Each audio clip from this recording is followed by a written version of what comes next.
All right. Well, thank you so much for being present in the healing class. It's great to come together in this special place that we know as our stillness. Like you can come into your stillness in this moment. There's nothing that you need to do. Just to relax and let this just happen. There's no concern that you need to take with you this coming hour. And so I'm just very happy that you're here and that you relax with me in this stillness that is being offered, in the timelessness that is right in front of us, that we can enter into any moment now. That is basically our true place. And so today we use the Government of Eden again, the book of Joel, the last one that was published, and it is a compilation of talks and a transcript, so to speak, and that makes it also like a mix. So in the part that we use today, it is really about your identity again, not the mistaken identity, but looking at, okay, so what is actually this identity? And the title of it, of the section that I use, is Expansion of Identity as a Spiritual Citizen. Now, is that almost like a contradiction in terms? Because a spiritual citizen, yeah, what is that going to mean? What is that actually saying? What is that? What are you? Are you a spiritual citizen, or are you spiritual? And your citizenship is not really like defining you as an identity. So we take a look at our true identity, and not only taking a look at, but also discovering that you're actually that in the events that seem to occur. So I say already a lot of things, and it's like I cannot just explain it. That's always the thing. Like how am I supposed to teach this? How can I transfer the ideas that came to me and that I experienced for myself? How can I transfer those to you?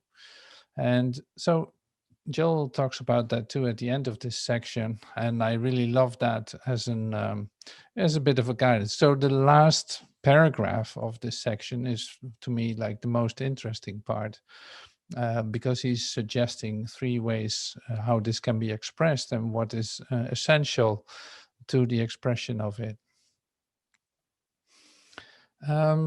So I'm going to read a couple of sentences of this section, but most of all, see, like I said, how can I express this? Well, we allow ourselves to come into relaxation, into stillness. So we already were quiet for a moment before we started this class, and then you already see that everything is calming down, that really have to stop associating with your thoughts and stop planning or stop doing what you were doing in just a moment before. So we all don't need that in this moment. I say that again, but that is essential in order to come into the place where you recognize that there is communication, despite of all the appearances, despite of all the seeming separate identities that are around you. So let's just dive in, and I will read a couple of lines from the section that I chose as the third class in the healing classes.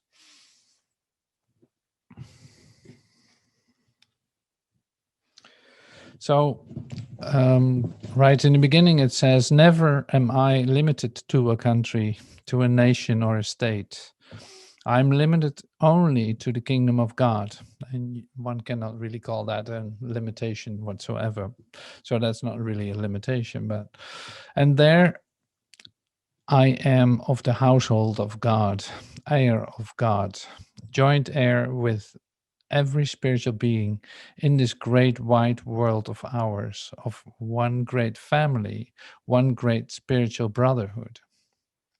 This is a statement that Joel makes right in the beginning of this section. And so he says, to rise above the limitations of personal sense does not make us any less good citizens. In fact, it makes us better citizens. But better citizens because we respect the citizenship of other persons. See, and that is interesting to me to read that. I'll explain that to you in a moment. I just give you one more sentence.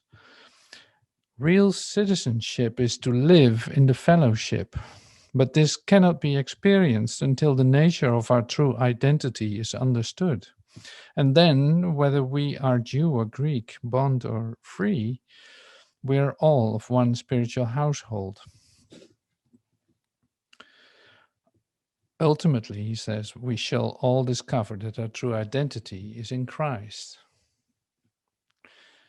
So, quite a bit of things happen here in this text, and I'll certainly need to stay close with that. Like, there are many things happening in this text because Joel is talking about realization, about your true identity, and at the same time, also, he's seeing you, he's experiencing himself as being a citizen in a country.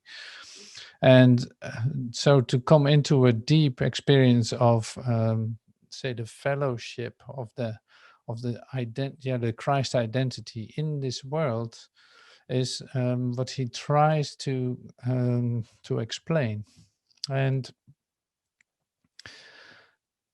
well, that is an interesting statement that he makes, because it is clearly coming from a certain vision, and this vision is connected to the idea of an earth where you live in, and spiritual development that you go through, and there seems to be like some kind of combination, some kind of like, how are they joined?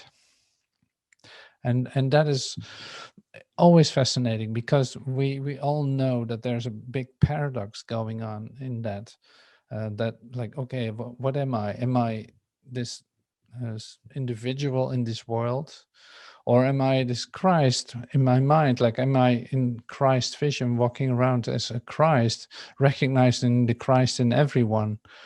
And what does that actually mean then? How can I be present in this world? See, these are things that you certainly meet when you're on this path. Like, how are you going to express your Christhood, and do you have to be concerned with that in the first place? Of course, you don't need to be concerned with it. So, to try to give this to you in its totality, it is important to realize that Christ, like in your Christhood, in that is not just like another identity that you take on. So in your Christhood, you are the direct expression of your holiness. You are the direct expression of who you truly are. And see, that is something that is not, you cannot learn that at school. No, it is a realization that that's your true nature, and that will have to come to you in a total sense. Like, a little bit won't work. Like, you all know this. Like, you have this beautiful meditation in which you really come deeply into stillness and have a beautiful experience of grace, maybe, that comes to you. So what at that and in that exact moment, where is your world? Where is the world? Where are your concerns? Where is your say, your connection with this world? It seems to completely disappear just for that moment. So that is where I come in with the idea of paradox. So now I have this beautiful experience. One moment later, I suddenly feel that I'm hungry and that I need to go to the fridge to get something to eat. And where's the experience? Suddenly, I'm here back in this world. Feel that I'm hungry. I walk up to the fridge to get something to eat, and see, then there's another world again. There's the world again. And where's my Christ experience at that point, or where's my experience of grace at that point? So now you get into what I mean with the paradox. It's like the two don't actually meet. So the two worlds don't actually meet. It is you are in a direct expression, or you are in an experience of your wholeness, and seeing that the world literally disappears in front of your eyes, because you could care less what happens in this world. When you have an experience of grace, you naturally express that like the glow of a flame, or as a radiation of the sun. You cannot help to do that but doing that. So that's interesting. Then so-called coming back to this world, seeing that you have a physical form, and that you actually feel the urge to get to the fridge and to get something to eat, is then a whole different experience of yourself. And having in the next 5 minutes somebody on the phone that is actually in conflict with you and wants to have a little talk, or the yeah, who knows what happens, but like, then immediately there's the conflict connected to being in this limited thought form. So what is happening then exactly? And are you familiar with these experiences? Are you recognizing that? You certainly do, I know for sure. So that is then the same when we sit here in this class. We're not sitting here as separate identities. No, we have a possibility to release that idea of a separate identity, of separate human beings that are signing in to come into the class to hear something about something spiritual, and then disappear again into their separateness. Like, this is the opportunity to transcend that, literally, and see that that is not the true happening that is occurring, but that the one is where we actually are invited to come to, or to recognize, is the place where we meet, and where we feel that we're free of time and free of space and free of the bondage of this place that we find ourselves in. So we literally discover that we are not bound by it, that it is no limitation upon us. See, and that is, yeah, you got to feel that, you got to see that. And so to be in your human mind is then literally to participate in this world, then taking this experience that you have with you, being present, say, being present, or remembering during your day that there is more to life than the limited perspective that you're actually perceiving, is good to remember, and is good to dive another time deeply into your stillness in order to see that. It's like, oh, wait a minute, I forgot. I really was caught up in this world. Or suddenly I have this person in front of me who really irritates me, and I really think this person is separate from me. That person has nothing to do with me, and that is actually pretty obnoxious. And I would rather not see him, like that. So this is good to realize that that is your perception at the time, that you can step back out of it and see it in a different way, by letting your judgments go, by relaxing into, wait a minute, what's going on here? This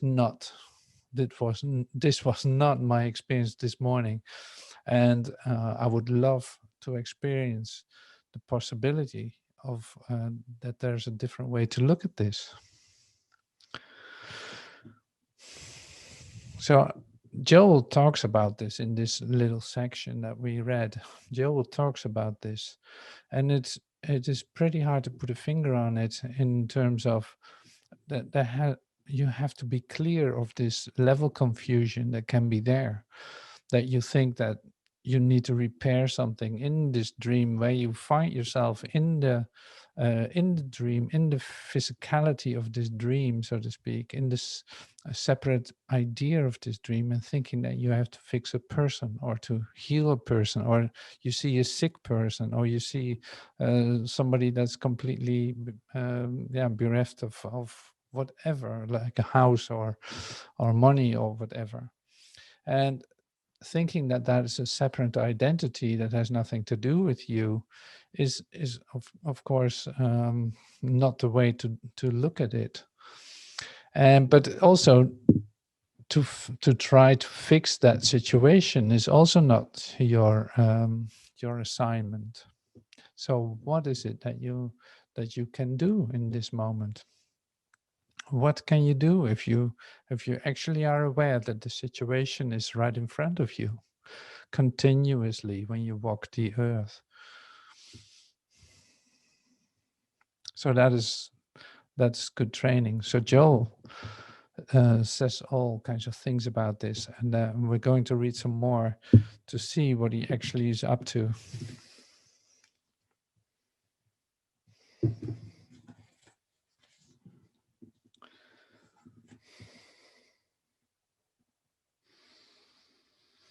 Bit by bit, as we pursue the spiritual path, as we realize that our real heritage and identity are in God, and that we are of the household of God, living in fellowship with the children of God, we begin to lose pride in our family name and heritage.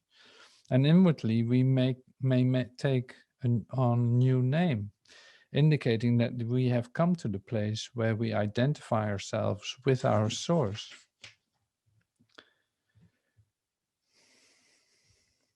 So, in here, Joel continues, if I could benefit any one of you, I really would be benefiting myself, because in this whole tree of life, there's only one self flowing out through the vine as our individual being. So now he really brings in an idea. If I could benefit any one of you, I really would be benefiting myself, because in this whole tree of life, there is only one self flowing out through the vine as our individual being.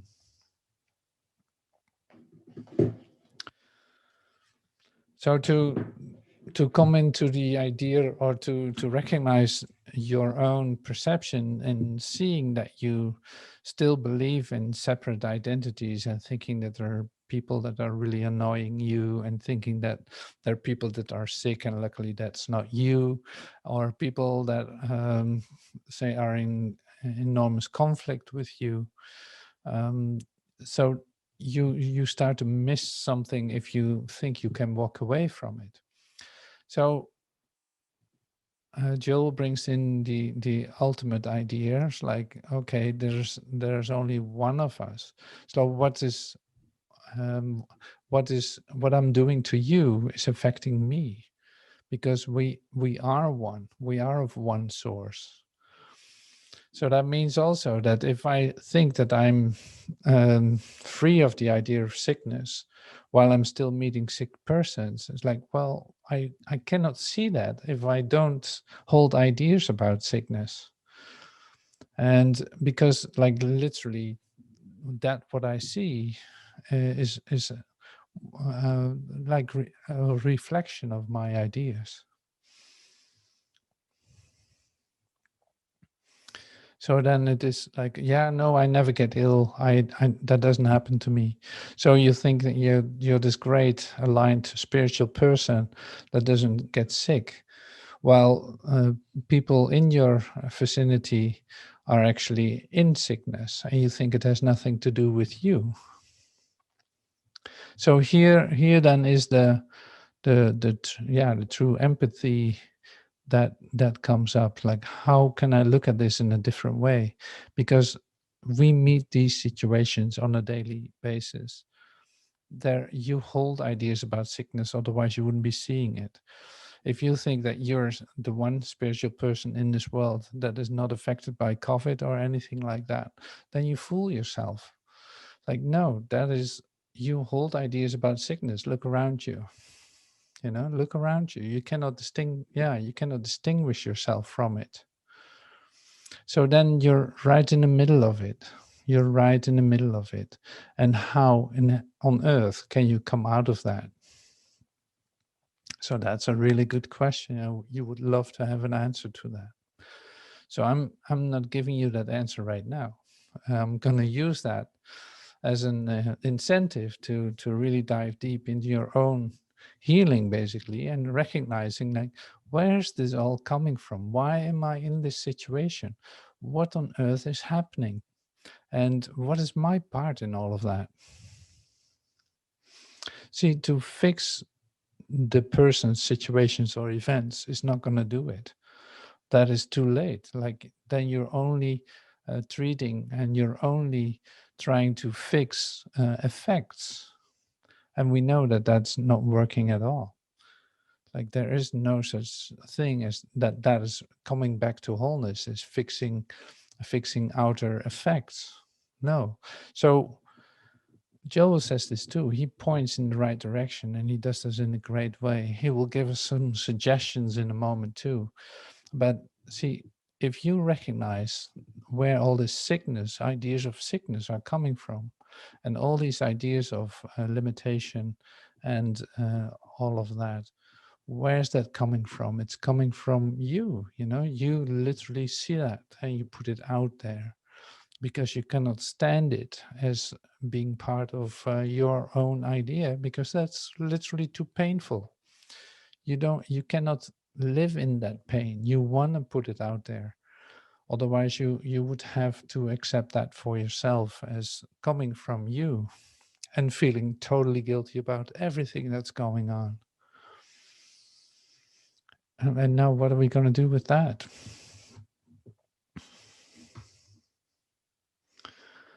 So yeah, do you really have to accept all of that's coming from you? Yeah, absolutely. Absolutely. Yeah, so that's a great say possibility to really come into a deep healing yourself, and literally entering into this black hole of all these ideas of limitation, bondage, sickness, disease, disaster, you name it, to come into that black hole literally and being transformed, and being seeing that is an invitation for a total change in you. And this goes step by step. You cannot do it. You cannot do this just like that.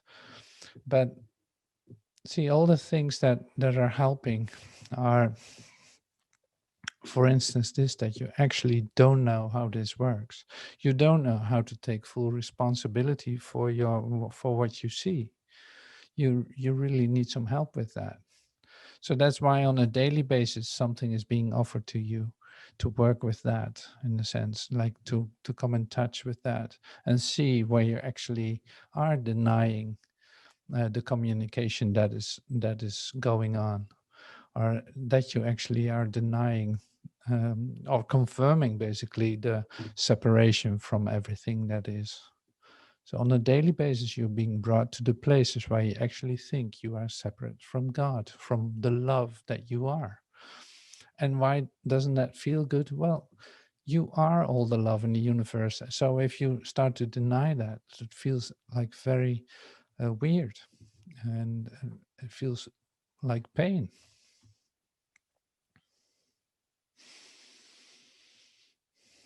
So recognizing the source of that is not any more than realizing that you really need help, in that sense, that your perception is affecting everything that you think is real, but at the same time it can turn around, and you can actually be healed from that.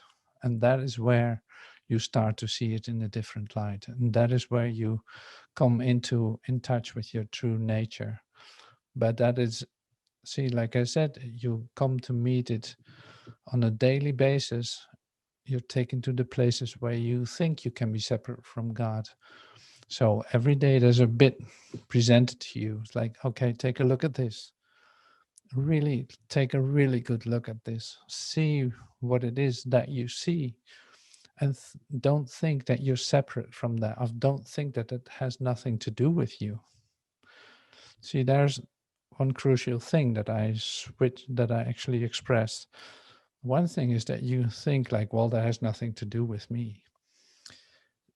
When you say that it has nothing to do with you, it also means that you're actually confirming your separation, and that is what you feel. Like there's nobody out there feeling that but you. That's the same as if that turns around and you start to become aware that it's all starting with you, from coming from your source, you can actually extend that to wherever you go, and seeing that your reflections are completely different when you do that, that you literally start to see things differently, because where you are coming from is from your wholeness.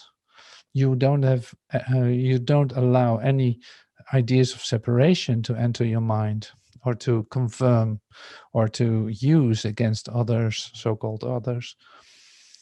And that's where something really crucial is happening. But then also, you take that with you wherever you go. Then you can bless the place that you're in, or bless the room that you enter into. Like Joe was suggesting many times, when you hold the doorknob, just bless the room that you enter into. Like, it is not enough just to do that as a little ritual. No, it is coming into the rhythm of being completely present here and now, not being concerned about a future or a past, but literally when you hold that knob in your hand, so to speak, and enter into a room, know that you are the source of what you actually are going to bring in there. So you might as well bless it in order to receive that blessing yourself. So that is quite big. That's beautiful to discover. That is our, say, our holy activity. That's our sacred space that we enter into, and doing that consciously, you have the choice to do it like that. And not knowing how to do things is only a help. Then you don't know, so you're going to be guided. You ask for help, like, show me how to do this, because I have no clue how to do this. Or using that, staying present here, by not having any ideas about where you enter into, but wanting it to bless no matter what. Like there's no conditions connected to it. You bless it anyway, no matter where you are. Like, to be free of the judgment or thinking, well, this one, no, he really doesn't deserve it, I'm not going to do it. Like, no, this is a whole different spiel. This is coming from totalness, from being so included where you enter into, that there is no distinction between where you enter into and you. And that makes everything whole. So your experience of yourself becomes whole. And there's no other way to experience that, but by realizing that is your reality, that's your truth. So Joel says it this way. He gives us a couple of suggestions how to enter into this. So I'll repeat the last sentence that I read. If I could benefit any one of you, I would really be benefiting myself.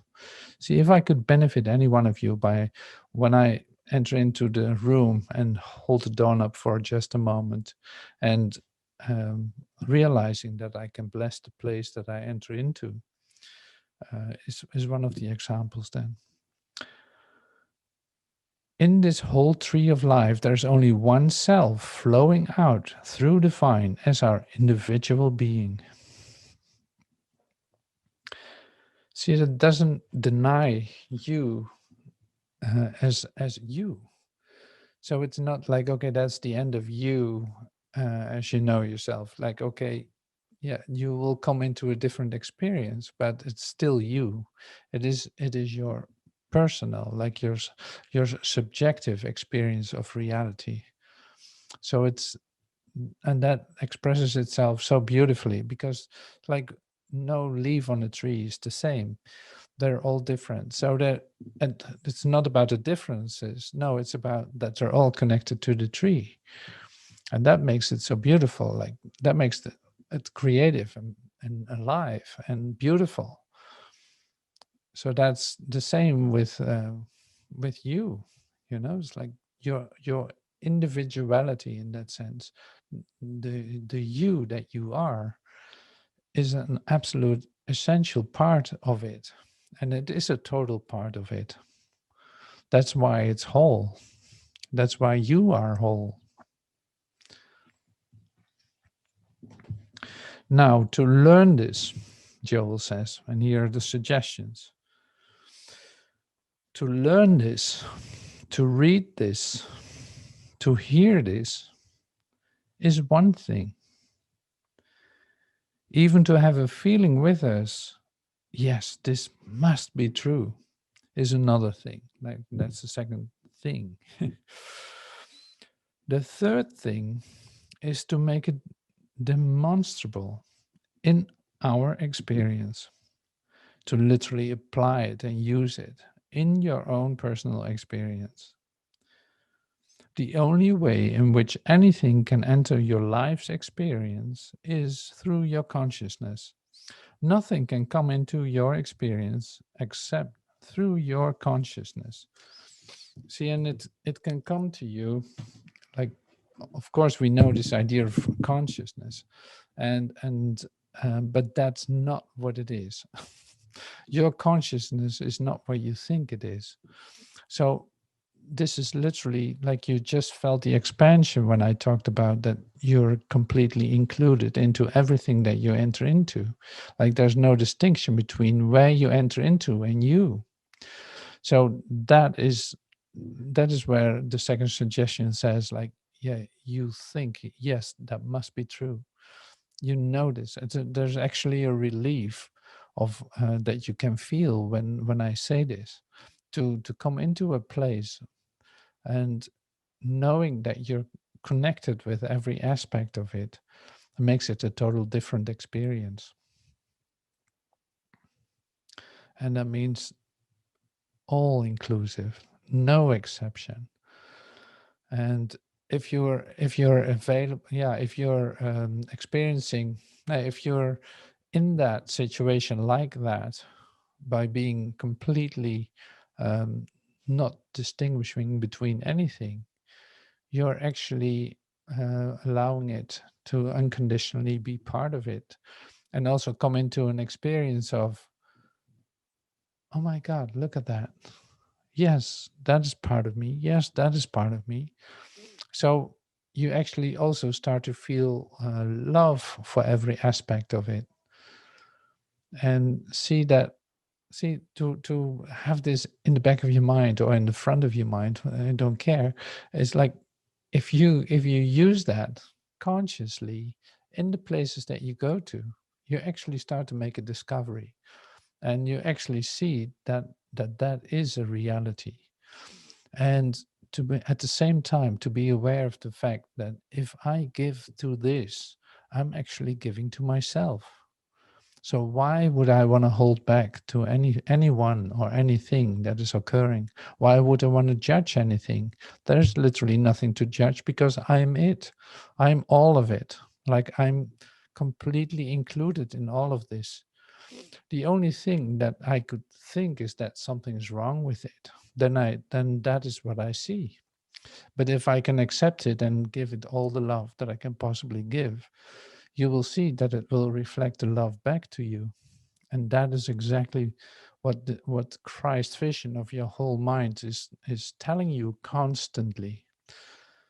Like, remember how good it felt to actually forgive someone, or to make it good with someone after a long time of conflict. Suddenly you get the word out, and you feel the release of the joining to coming together again, and the warmth and connectedness that immediately was there.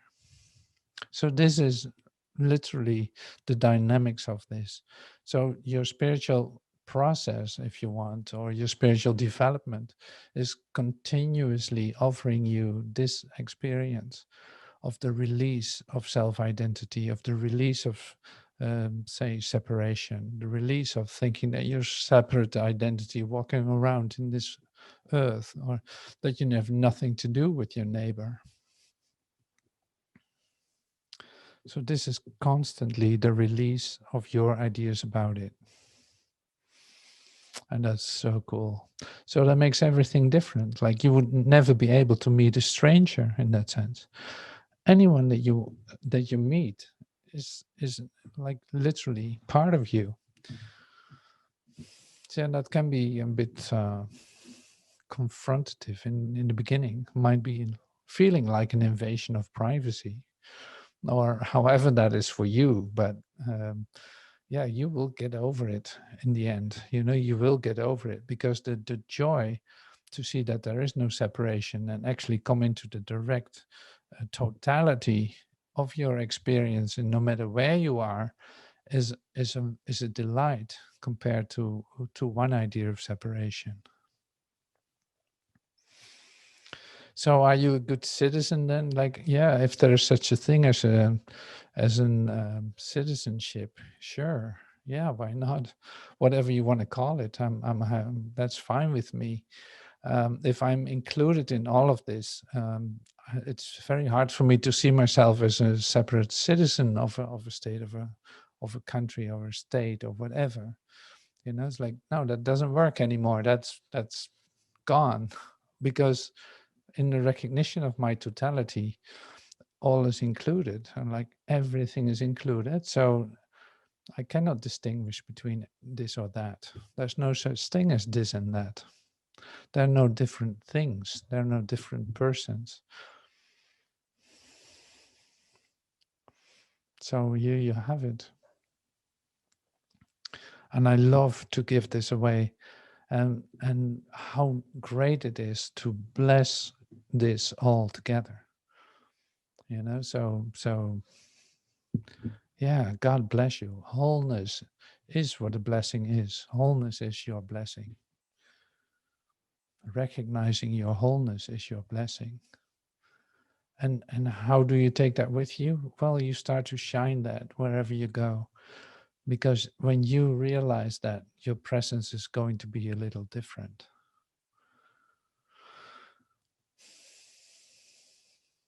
So that's so cool. So thank you so much for putting up with me and allowing this all to come to you. And it's a total delight for me. Thank you so much.